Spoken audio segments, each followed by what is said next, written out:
good evening y buenas noches. I'm Amy Posada.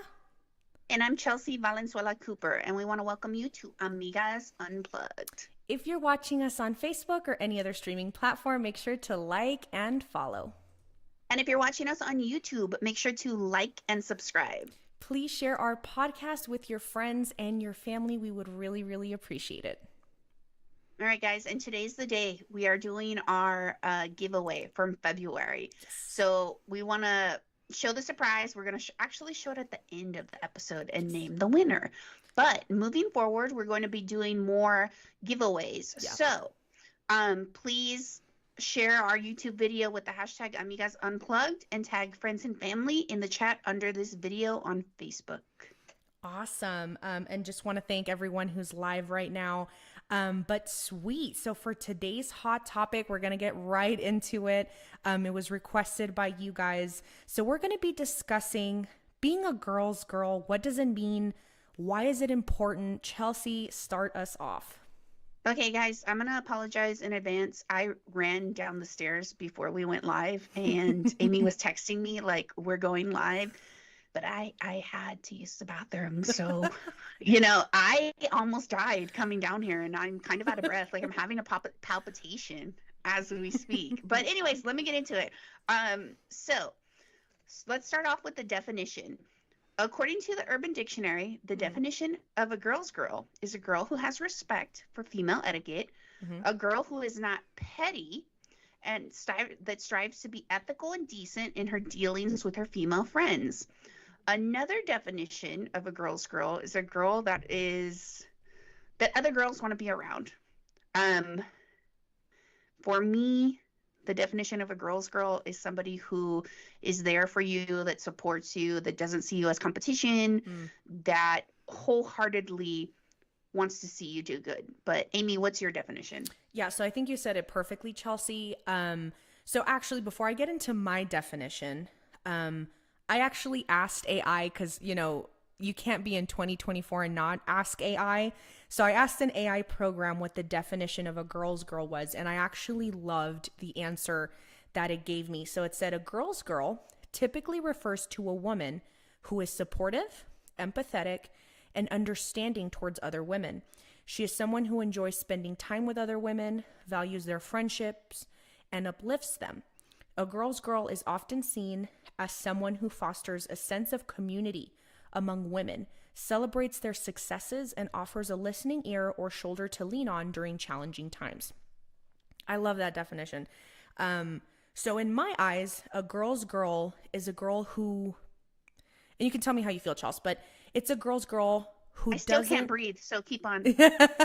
Yeah, so basically it's just a girl who doesn't see other girls as competition, right? I think that's kind of the center focus for my definition, right? It's a woman who understands that just because this other girl is a step ahead in her career or in her education, it doesn't mean that I'm behind, right? Or just because she has the spotlight doesn't mean that it takes away from what I'm doing, It's a girl who supports other girls, who uplifts and empowers other girls, who leads and guides and builds up other women. But I think it goes deeper than that. It's supporting another girl unconditionally, not just when it's convenient for you or when you want something in return or doing something nice because one day you're going to cash in that favor when you need it. It's not political. There's no strings there. And so that's my, definition. But I think I actually really liked the second definition that Urban Dictionary gave us, because I think the ultimate girl's girl is also a girl who reciprocates and appreciates what you do for them, and they reciprocate that action, right? So because I think we live in a time where true, genuine friendship is really rare. And the older you get, and this is just from my personal experience and listening to other girls talk, but the older you get, the harder it is to retain friends. And I think it's because you start dropping friends that don't value you the way that you value them, or they don't prioritize you the way that you prioritize them, right? Because you want a girl's girl. Right now, I'm going to call out the Huff Post for writing an article that is titled 25 Signs You're Truly a Girl's Girl, because everything they list is just so in my opinion, meaningless, irrelevant. It's a little shallow, kind of silly, and a little bit materialistic. And it makes A me little sad. silly. Yeah, just a little silly. It makes me sad because I'm not trying to put down this writer who is a woman, but she missed the mark. She missed the whole point of what it means to be a girl's girl. So let me pull it up. Give me 1 second. I'm going to pull up, and if you can find this on and we'll actually post a link to it here in a little bit. But it's 25 signs you're truly a girl's girl. The first thing that she lists is you're always a bit or deeply mistrusting of a woman who refers to themselves as a guy's girls. Encountering a toilet seat left up is unsettling every single time. Brunch is your preferred method of catching up. When you hear an iPhone alarm, it's usually someone's birth control notifications. You hear it happens often, but to be interrupted during a conversation by a man is always jarring. Dating men is weird. It says, you haven't had many social opportunities to differentiate between them, so pretty much all men look the same to you. Guys, none of this stuff means anything. It's just so silly in articles. It's silly. Yeah, and it doesn't, because just imagine if a man wrote that about a woman, right? Like, oh, all women look the same. It's just shallow. It's silly. But none of this stuff means anything, right? And articles like this really take away the meaning and the value of what it means to be a girl's girl. And so, we talked about it, a little bit, what a girl's girl does, right? So they empower, they build up, they mentor, they're supportive, they do things out of the kindness of their heart. If you're watching live with us, what do you think a girl's girl? What does it mean to you? But Chelsay, what are some things that a girl's girl doesn't do or shouldn't do? So hold on. I want to go back really quickly Yeah. to the post. Okay, so the first one, you're always a bit or deeply mistrusting of women who refer to themselves as guys' girls. Okay, so I want to hit on that because that is actually true. If you meet a girl, and argue with me in the comments, like I'm ready. If you meet a girl who's like, I only hang out with the boys, I only get along with boys, like she's not a girl's girl and she's a problem. But she's going to be a problem. I've never met a girl like that was a girl's girl. She's not a girl's girl. But anyways, moving on. Okay, so what are things that a girl's girl doesn't do? So she doesn't put other women down. She isn't jealous. She isn't upset or bothered when a girlfriend gets promoted or moves up, is doing better than you. Doesn't see you as competition. Isn't afraid of sharing the spotlight. So something that I think about is, and I'm sure you guys have seen this, I've seen it on Pinterest, I've seen it on Instagram, I've seen it on the interwebs. There is is it like a graphic? It's not a meme. Yeah, it's a graphic. Yeah, it's a graphic. It's a graphic that says, they want to see you do good, but never better than them. Remember that. And I think that's totally true. Like, you encounter a lot of these non-girls girls, y'all know who you are, who, like, they definitely want to see you do good. They don't want to see you be homeless, Right? But they don't want to see you be rich. I can tell you that much. Like, there is a difference. But anyways, all right. No, yeah, and I think another thing that a girl's girl doesn't do, and I know we talked about it earlier, but it kind of, to touch base on what my definition was, a girl's girl, I don't even know how to say this. A girl's girl will never, it's not just taking advantage of you, that they won't take advantage of you, but they won't just talk to you or be friends with you because it's convenient, right? Because it's not about that for them. They're genuine, right? Like, it's not like they only call you when they need you, right? Because that's kind of shallow to me. And I do think that we need to emphasize something too here. Everyone wants a girl's girl as a friend, but not everyone is willing to be a girl's girl to others. And that's what matters, guys. That's important. Everyone wants support for their business, for their company. Everyone wants a shoulder to lean on. Everyone wants people to attend their concert. Everyone wants their friends to share their new venture on social media, but not everyone is willing to hold themselves to that standard. And, I'll get personal and real here. I haven't always been a girl's girl, like when it came to friendships and relationships when I was younger with other girls. But obviously over the years, being friends and acquaintances with girls who were like the total opposite of a girl's girl, made me become one. Like, for example, if a friend starts a business or a nonprofit or a club or a band or whatever, and as long as it doesn't go against my moral core values, I will attend, right? I will go support. I will share. I will promote. I will buy. I will like. I will subscribe. You know, I've always been that type of friend. If you run for office, I'll support you. I'll help you. You know, I've always been that type, and it sucks. It really does suck when you don't get that support in return. And that's what being a girl's girl is all about. And like something that really opened my eyes was, and Chelsea, I'd love if you chimed in on this, was when we started this podcast. I will.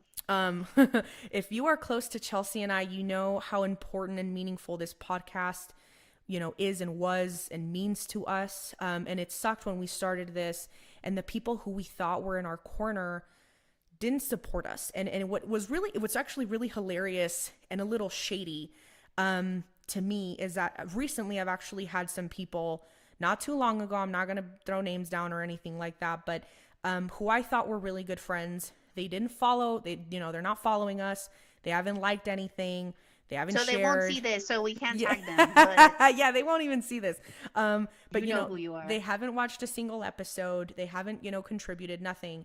But now they're starting a business or they're selling something or they're wanting to get out there as an influencer. And they've actually asked to be a part of the podcast or for us to feature them or post them or share them or whatever. And it's actually kind of upset me recently. But to bring me back to my point, everyone wants a girl's girl as a friend. But in order to attract a girl's girl, guys, you need to be a girl's girl yourself. Be a girl's girl. Yeah.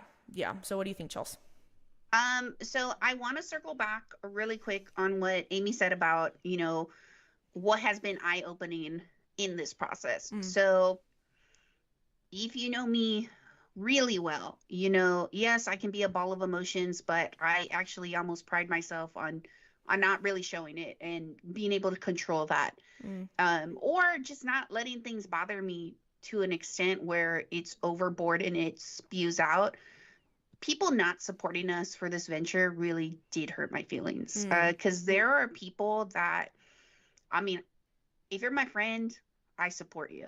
If you tell me you're going to go open a paleta stand and sell lemonade on the side of the road and you want me to join you, and buy one, I'm going to buy one. Yeah.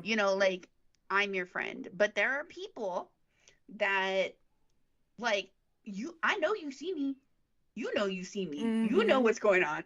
But you're actively choosing not to engage. Not because for any other reason other than you don't want to see me do something that you're not doing or that you'll never do. And you don't want to or you don't want to give any love. And I think that's ugly, first and foremost. And it's very, very eye-opening. Right. And any of those people that are like, I saw on your podcast. Girl, what do you mean you saw on my podcast? You don't like it? You don't subscribe? Right. But you saw it. But you're not really, you know what I mean? Right. And I think that really, I'm with Amy on that last sentiment because that's been so eye-opening. And the two of us have, talked together about, dang, so-and-so, for legal reasons, this is all a joke. So-and-so has said X, or so-and-so hasn't liked the page or whatever. Come on, guys. Do better. We see you. Right. No, but anyways. For sure. Yeah, no. And on that note, I'm actually going to give a shout out to the biggest girl's girl that I know. And that's my sister, Cindy. She is the epitome of a girl's girl. She shows unconditional love, unconditional support. I mean, since I was little, whether because if you've known me since I was young, you know that I did auditions for acting, for singing. She was supportive of that. When I thought I was going to go into medical school and I was interning all over the country and even in China, she was super supportive. And then obviously I ended up in politics. She was super supportive of that. When I was she's just unconditional support from her. She mentors, she builds, she uplifts, she empowers. She's so, emphasis on uplifting and positive. She's so classy and humble. Even when someone is in the wrong and they're hostile towards her, she shows kindness and forgiveness, maybe too much sometimes. She definitely shows more grace and support and kindness that is given to her. She's just the best girl's girl. So if you're listening, Cindy, I love you. You're the best. So Chelsay, what are some examples of being a girl's girl, and why do you think it's so important to be a girl's girl in today's age? So let me go back a little bit and say that I want to give a shout out to my girls. Mm-hmm. So I feel like I have a girls gang, like gang. I have my cousins. My cousins and my sisters are my biggest girls. Like maybe we don't chat every single day, maybe we don't see each other all the time, but I know that they're gonna be there for me. They support me. They are virtually patting me on the back. You know what I mean? Mm-hmm. And that goes a long way. And maybe, I have a strong opinion about being a girl's girl, but Yeah. I don't feel like, oh, I don't have anybody, because I do. I mean, I literally have a gang of support, and this goes a little bit deeper than, like my cousins and my aunts, my cousins and my sisters. I have my aunts, I have my mom. And also my friends. Like I have a really good core group, Right. that I can count on one hand, by the way, of female friends who are, down to hear a freak out or down to go slit some tires, whatever the mood is. But, so shout out to my best friend, Val, who is like my ride or die, literally will go slit some tires with me. But for legal reasons, that is a joke. Allison, Amy are obviously here. Like all of you, like you know who you are. Like Mhm. I think it's so important, and no, I appreciate you because you are girls. Yeah. Now, why is it important to be a girl's girl? Like, let's get real here. Being a girl is hard. Being a woman is hard. Being a woman, a powerful woman, being in different fields that are dominated by men, we need to stick together. We need Yeah. to have each other's backs. We need to uplift each other. Not everything's a competition. Yeah. Not everything's a competition. I think nowadays with social media, especially social media, like some of you be playing on that aesthetically pleasing stuff, which life is not aesthetically pleasing. Yeah. Like it's not a competition. You can pat other girls on the back, you can give them love, you can lift them up, you can encourage them, and you can support them, and you can still win. And it's so important because yes, like Amy and I are the exception to the rule. Amy has sister, which by the way, I love Cindy. Cindy's a badass. And if you like, I want to read her bio. Like she truly is a badass. She's a beautiful human. And Amy has her other friends. Of course she has me, duh.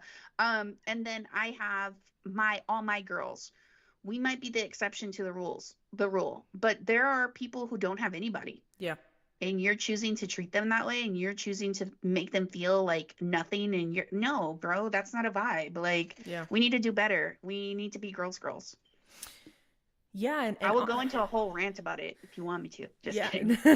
No. And honestly, this is just me, but I think it's important to be a girl's girl, even if you're a guy. Okay. I'm sure there's some guys listening to our podcast. It just, ultimately the purpose of our show is to bring awareness of what's affecting the Hispanic and Latino community. And I think as a community, right, as a group of people, and listen to what I'm about to say, because it's hard to swallow, we struggle with that. We struggle with the fundamentals of being a girl's girl. It's something I've noticed across social classes within the Latino community. We don't like seeing other people doing better than us. We don't, I live in El Paso, the largest border city in the United States. I see it every single day amongst my own community. We don't like to see other people's kids doing better than our kids. We don't like that you have more than us. We don't like that you have a bigger house, a better car, a better watch, a better purse. You're always looking up and down at somebody. We don't like to feel less. And that's the foundation of being a girl's girl, to be happy for others regardless of what's going on in your life. Yeah, it's not a competition. It's to be genuine. It's to be genuinely happy. Chelsay and I were talking about it, like jealousy. Like it's so obvious when you're jealous. Like it's not a cute look. It is what it is. But just be genuine. It's okay. You don't always have to be a step ahead. It's okay if you're having a gap year, right? Because for those who don't know, I took a gap year right in between high school and college, and maybe it's just because of the way I was raised. I was not paying attention to my friends who were in college a year ahead of me, right? I wasn't. But there's people that do not feel bad about, just be genuinely happy for your friends. I think once you really truly get to that place where you decide like, hey, I'm not constantly going to be in fight or flight, like I'm going to chill and I'm going to know that it's not a competition, everything's fine, you're going to be so much happier. Yeah. When you're genuinely happy for other people, I promise you, you will be happier. Like, I want, first off, even if I don't know you, I want you to do good. Yeah. But if I know you and I love you, I want you to be successful, and I want your kids to be successful, and I want you to be happy, because you know what? If you're happy, chances are you're probably a good friend at that, and a good human. And I think that's what matters the most. But we could get into that more, but let's jump into our Let's Be Real segment. Ooh, let's be real. So okay, so guys, literally, I'm so glad we had this long talk and I could catch my breath because from almost falling down the stairs, because this is a mouthful. We are going to talk about twin flames. So Twin flames. let's dive into Escaping Twin Flames, the documentary on Netflix. If you've seen it, like, feel free to drop your comments in the comments. So in this documentary in particular, there's a lot of footage from classes and groups. So kind of shady, but one of the members got a hold of a hard drive that had all the, classes, like Zoom recordings, all sorts of stuff. So there's a lot of firsthand knowledge and firsthand footage in this documentary. So it kicks off with the creators, and Joel brought them on the screen. Fail scares me. It kicks off with the creators. So Jeff and Shalia, who established a community for people seeking their true love, also known as their twin flame.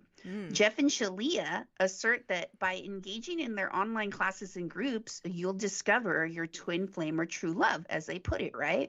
So they offer online groups, courses, books, group calls, and in-person retreats. If you're interested, but please don't sign up, because I don't want to lose you to the twin flame universe, but if you're interested, you can Google, you can Reddit, like all this stuff is actively happening as we speak. Yep. So initially, Jeff started off as an influencer, dabbling in card reading. Then he transitioned into becoming a spiritual healer. He even once claimed to know how to cure cancer at one point. And it seemed like he was always searching for a way to make the next dollar. Yeah. And then we insert Shalia. So Shalia is actually not Homegirl's real name. Her real name is Megan. Yeah. But she was on a trip. I don't know. She might have been doing drugs. And for legal reasons, that's a joke. During a spiritual retreat journey, the spirits told her that her name needed to be Shalia. Shalia, yeah. So that's her name. Anyways, so they met online in a chat room, and I'm not even playing, guys. Like, I wish I was making this up, but I'm not. Like, this is real life. They became involved in a chat room, and they were chatting for 30 minutes. Yeah. 30 minutes. And he asked her to marry him, and then they were like, yeah, twin flames, okay? So they finally meet in person. They propose. He proposes online. I think about this. Oh, Allison said, I think about this doc at least two to three times a day. Same, sis. Same. Okay, so they finally met in person, and this is where the roller coaster begins. Okay. Both claim to possess spiritual powers to confirm their twin flames. They assert that only they can confirm if they found your match. Basically, it's called a harmonious union. Yeah. Sorry. Once confirmed, they begin to exert control over your life. It sort of resembles a MLL scheme. Yeah, pyramid scheme. They confirm they confirm your match. And then once they confirm your match, they encourage you to be in that relationship. And then you and your twin flame start helping other people find their twin flame. 6-6 cycle, right? You're basically dedicating your life to the twin flame universe. So your twin flame, keep this in mind, could be anyone. Once you start taking their classes and engaging with the community, you're encouraged to pursue connections. And that's where things start to get a little wild. Yeah. So, and guys, this is just like, I'm leaving stuff out, but that's because if I did, we would be on here for 2 hours talking about twin flames. Yeah. And then we would have to debrief. And like, I don't know if everybody has the time for that. So one story involves a girl who receives a message on Facebook from a guy who's just like casually chatting, right? Like, like a thirsty boy chasing a girl. I don't know. On Facebook. Anyways, she happens to mention to Jeff, like, hey, this guy messaged me on Facebook. I think he's interested. Well, Jeff immediately is like, that's your twin flame. Like, go for it, regardless of the circumstances. Yeah. That's like a little bit of the crazy, right? The second one is there's another member. Her name is Ellie. So before she got involved in twin flames, she was in a relationship. She got into a really bad accident and she had to have multiple surgeries. All this stuff was happening. Well, it was too much for her partner to deal with. So he broke up with her and they ended things. Well, she was like heartbroken, like just not in a good place in life. And this is actually going to make Amy, like, her eyes pop out. By trade, this girl is a scientist. Yeah. Okay. Yeah. I'm going to say it again. By trade, this girl is a scientist. Yeah. So she's like down on her luck, not feeling it. So she happens to, like, I don't even know how you would stumble across twin flames, but I'm assuming one day she just Googled, like, how do I find my soulmate? I don't know. Yeah. I could be wrong, right? And she finds twin flames. She starts to get into it. She starts paying for the classes. And Jeff tells her, like, hey, your ex, that's your twin flame. So they already had a troubled history. I also want to include really quick, they don't tell us why in the documentary, but the guy already had a restraining order on her before twin flames. So there was something definitely shady, but we don't know the true story. Anyways, so despite like their troubled past, Jeff is like, hey, that's your twin flame. Go get your man. And he's actually really ugly to her. If you watch the documentary, he's very vulgar in the way he talks to her.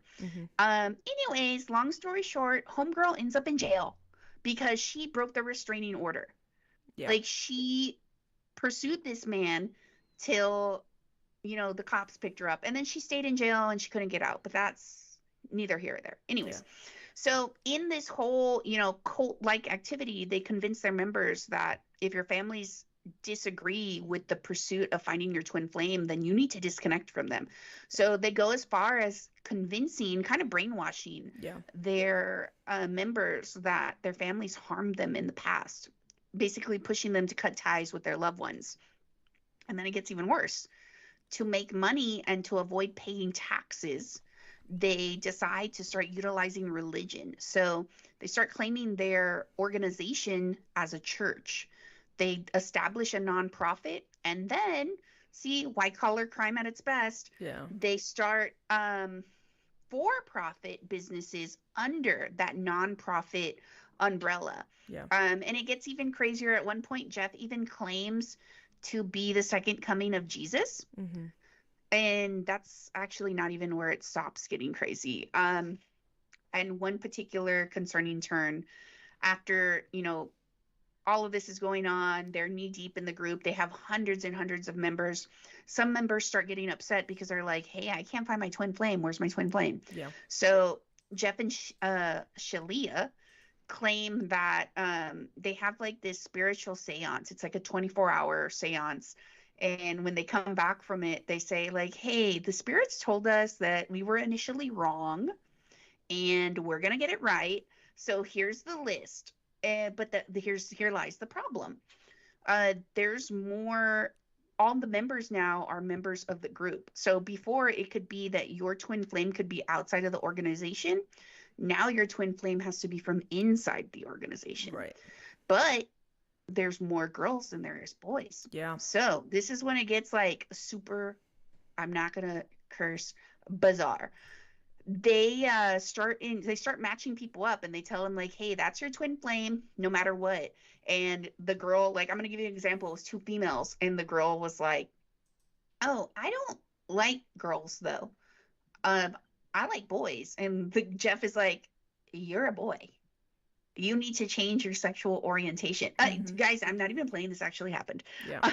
Anyways, so this whole scenario paints a picture of a toxic, super toxic, controlling cult with founders gaslighting, abusing, and exploiting their followers. It's super wild. And if you have time, I highly recommend that you watch it on Netflix because there's actually so much more to it. What I mentioned above is just scratching the surface.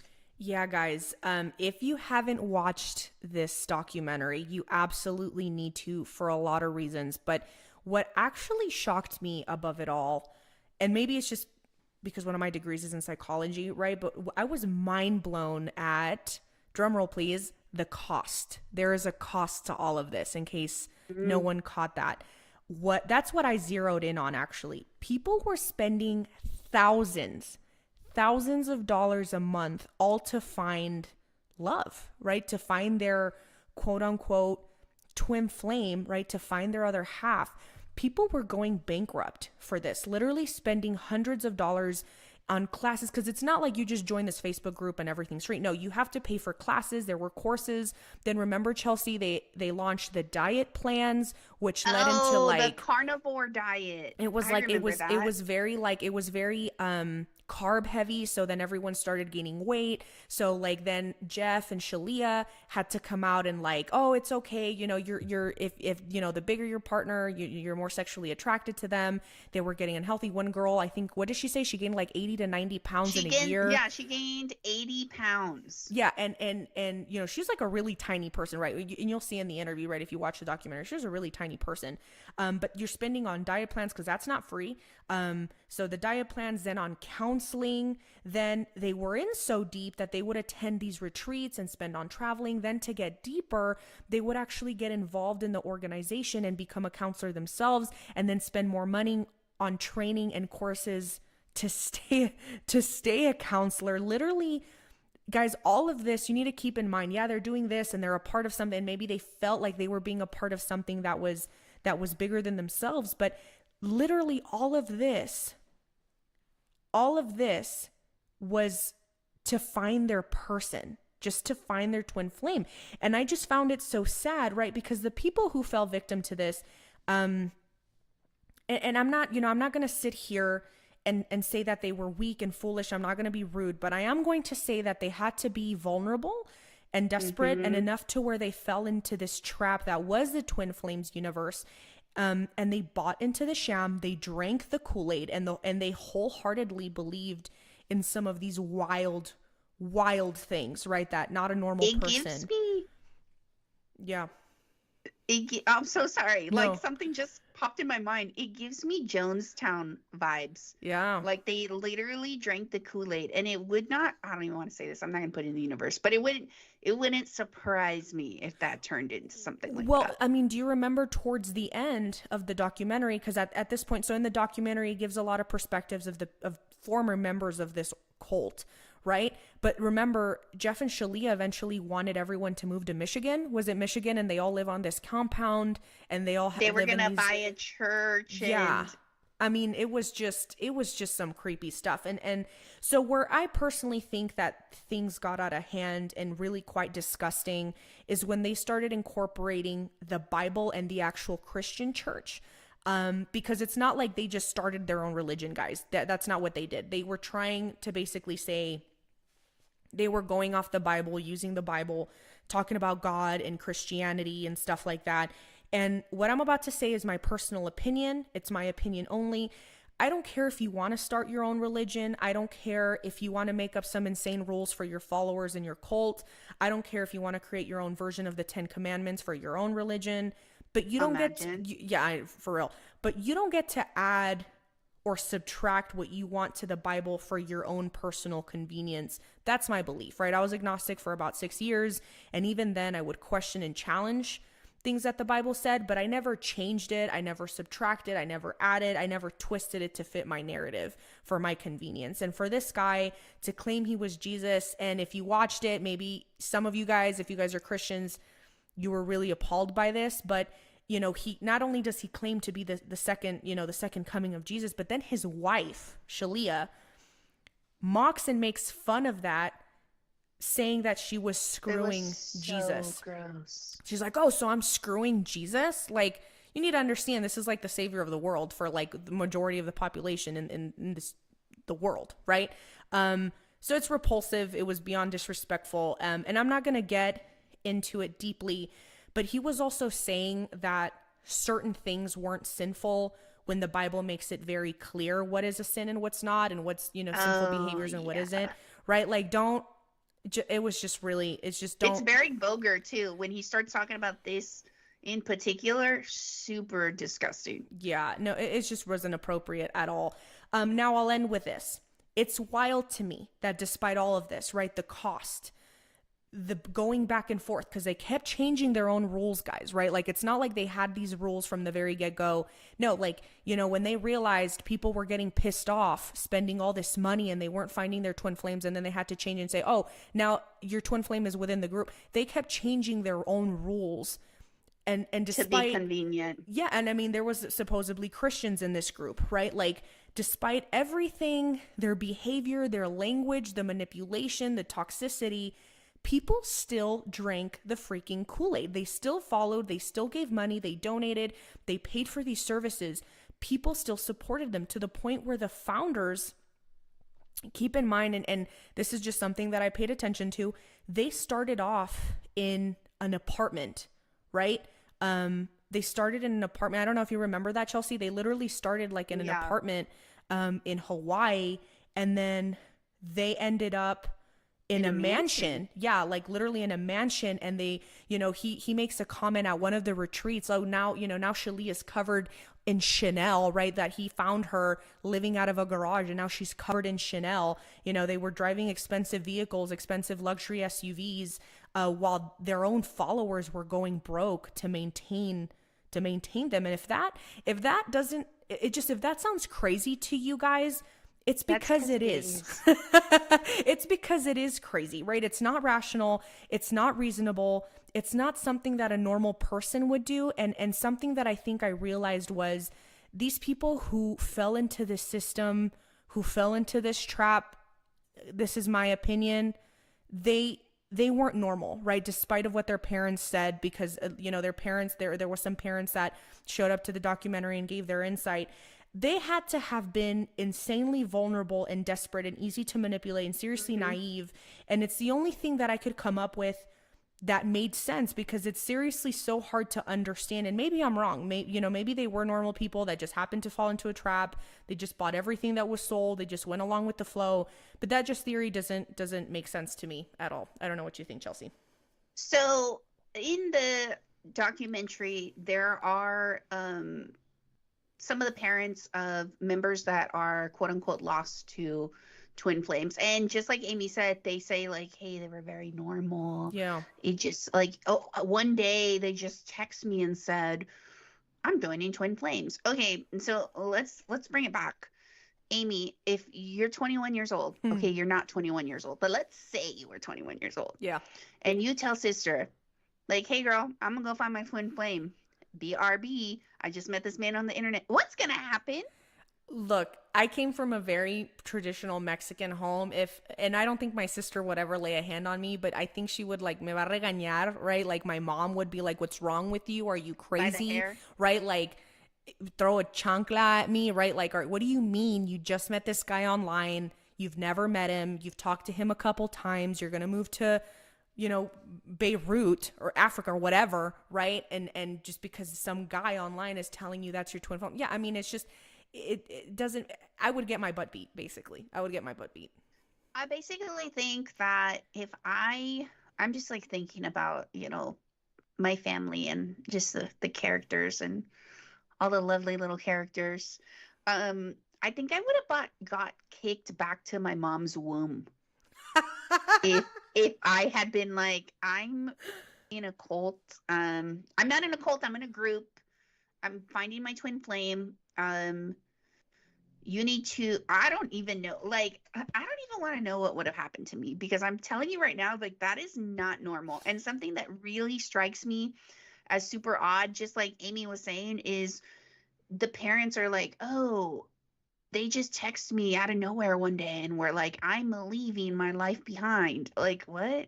How Mm-hmm. did you not see that coming? I don't understand. It really is mind blowing. You guys have to watch it. Well, yeah, Um, I think what and it's kind also of long. it is a long documentary, but I know something like, guys, keep in mind, Jeff and Shalia managed to convince these folks to get sex changes, to change not just their sexual orientation, but get gender reassignment surgery. Like, that's just it. And there's actually a trans, he's an LGBTQ plus like professor, expert, whatever. They bring him on to the documentary to give his insights. And he's like so disgusted by this, right? Because he's just like, this is just like perversion at its worst. Like, I mean, it's really insane. And like I said, I try to reason with it. I actually talked about this documentary with a couple of folks in the Hispanic community, right? Like very traditional Mexican people. And like their responses, like they were just kind of laughing, like how, yeah. And it's not to be disrespectful to anyone who's ever fallen for a scam or whatever, but they were just kind of like, how dumb can you be, right? Like to spend all this money to buy into this stuff, to be so invested, right? Like it's just, and it's just, everyone has a perspective, but it was really, and I just want to make a comment. There was not a lot of minorities in that group, right? Just something to think about. There was only one brown person, but anyways, I Yeah. just really quickly want to say, if you have fallen victim to a cult, please raise your hand in the comments. I'm just kidding. I'm just kidding. I don't know anybody. Okay. No, I don't know anybody that would fall for that. Yeah. I mean, really, truly, honestly. And, I know some dumb cookie drums, and I just don't even think they would fall for that. Yeah, it's just sad. It's just, I think it's just a sad situation. And now the documentary that is basically like, she's with them when she's pursuing a twin flame that is outside of the group. She is with them when she's pursuing a twin flame that is within the group, and then they encourage her to change her sexual orientation, and she actually starts to do it. And she does it, and then she escapes the twin flame, and she's back to, now she's a girl, and she's reflecting back, and she's like, what in the hell? Yeah. Like, what was it's just wild, guys. Like, Yeah. we could talk about this for, Amy and I have actually talked about this a lot. I've talked to some of my friends. Allison thinks about it at least 2 to 3 times a day. Yeah. So, but all right, guys. So I'm glad I just saw some new people jump on, and I'm glad one of them is here because they may or may not be the winner of the Stanley. Ooh. So we don't have a small business shout out for today, but we are always on the lookout to promote small businesses owned by Latinos. So if you know someone or have a friend or family who has a small business, please tag them and connect with us. We want to promote you, your business, and your story. But as promised, we have a giveaway today. Giveaway. Yeah. So if you guys saw on our socials, we have a 40-ounce engraved Stanley. Look, it's real too. We got it from Academy with our logo and our graphic. And also shout out to my husband who actually did the engraving. Yeah, so pretty. Yeah, so Chelseay and I actually got on FaceTime and we plugged in everyone's name into this wheel and we recorded it. And we'll actually post it sometime after this episode. But Chelseay, will you do us the honors and announce today's winner? All right. So the winner for today's giveaway and the new owner of this beautiful Stanley Cup that I need you to drink water out of and hydrate yourself, girly, is Ileana Esparza. Yay. Congratulations and thank you for being a part of this giveaway. Are you in here? Comment if you are. I saw her join, but I'm not sure if she's still here. But anyways, this is yours, Ileana. I'm going to mail it to you. All right, guys. So make sure you are entering she said, shut up. Okay. So we got on FaceTime and we did the spin the wheel thing and I almost cursed, but you won. You won. Yeah. My Dianita said, I know her. That's her daughter. So, guys, make sure you're entering our giveaways. Yep. All you have to do is share our videos and tag people in the comments. Yes, guys, definitely a lot of people missed out on this last giveaway. So do not miss out for the next one. I mean, look at it. Like it's literally so pretty. I almost wanted to keep it, but Yeah. it's yours, Liliana. I'm gonna send it to you. Yeah, and we're going to come up with some more creative, awesome, whether it's merch or Stanley Cups or whatever, but we're going to get creative.